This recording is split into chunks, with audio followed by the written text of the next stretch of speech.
items, which is just such a scary concept. And the other thing is I feel like Diddy's meta in general kind of evolved to a place where Logic as a player is a lot more comfortable. So if he sticks out with this Diddy, I feel like he can go places with it. But we'll see what he can do in this game 1 against Zephyr on Battlefield.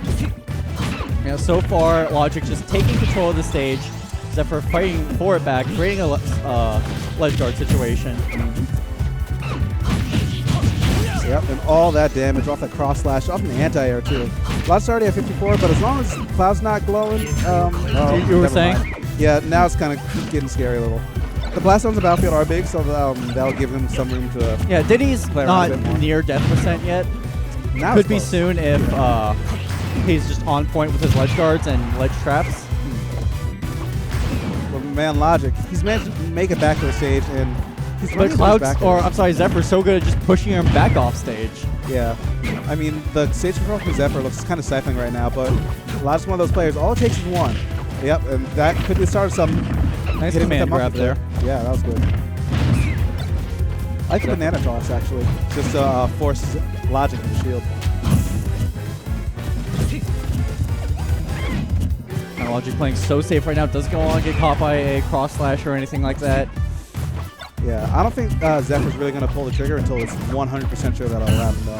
That's just how Zephyr plays. Same thing with his Little Mac and KO punch. Yeah, he's known for his conservative resource usage. That could have been it right there, but instead getting dash attack, which will do the same job, and he's still holding on to his limit. As I said earlier, there's a reason he's sitting in the player chair, and I'm sitting in the casting chair. I mean, sometimes he's kind of conservative to a fault with it, though. Because, like, now I would kind of like to see him use it to get some damage and maybe have another limit, like, around kill percent. But he's just kind of, you know, still play safe with it. And Logic, he's a player that you can't let live for too long, because if you give him another avenue to get back in, he will take it. Well, with Zephyr, it's just kind of him holding on to his Logic. The fear's there. Because once he burns his limit, even if it's just for damage, then Logic knows that he has a bunch of opportunities to get in there, push him off stage, and then potentially gimp him with Cloud's exploitable recovery. Yeah, that is true. That is true. So, yeah, now I kind of understand, like, him keeping limit. And now he's at that percent where I feel like he should probably blow it soon. But Logic's still managing to make it back.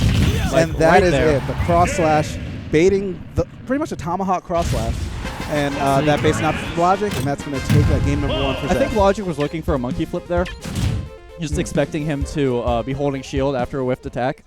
Yeah. But Zephyr not falling prey to it, being very proactive with his ledge pressure. And just able to shut down that stock, take the first game. And looking like we're going to stick with Diddy. Yeah, it's something that, like, that setup is kind of similar to what you see a lot of Foxes do, like the back air on shield, space back air into force smash. It's like essentially a bait just to get you to drop the shield. And even if you didn't drop the shield, you're safe. And I got distracted by that full run across the stage dash attack from Zephyr. And that landed too. That's like... Yeah, that landed. Yeah, Zephyr is on another level today, man. Yeah, it's like one of these days where you can just tell that player is playing driven and kind of with the luck of the Irish on him too, because every button that he's hitting is working. Yeah, like, especially recently, Zephyr's been, you know, at kind of a low point in his Smash career. He's been, like, you know, struggling with some things and just overall, like, not performing as well as he would want.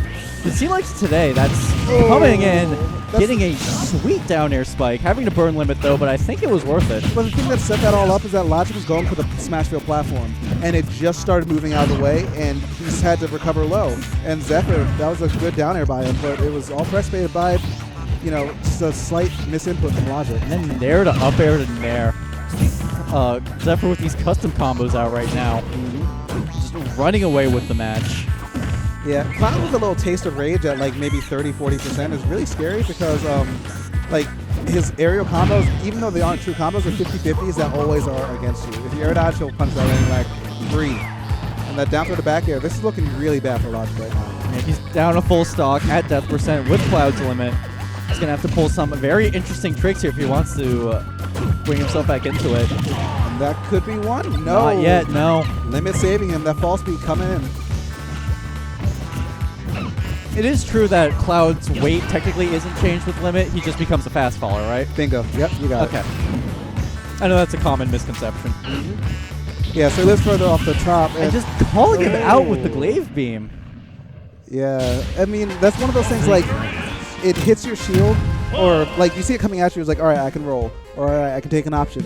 And then sometimes you just get poked by it. Yeah, like, especially, like, when Blade Beam hits your shield, and then you try like when it hits your roll, weak shield, and because of all those, like, It's- weird moving hitboxes, it can hit your foot, and then you're caught in it. Yep.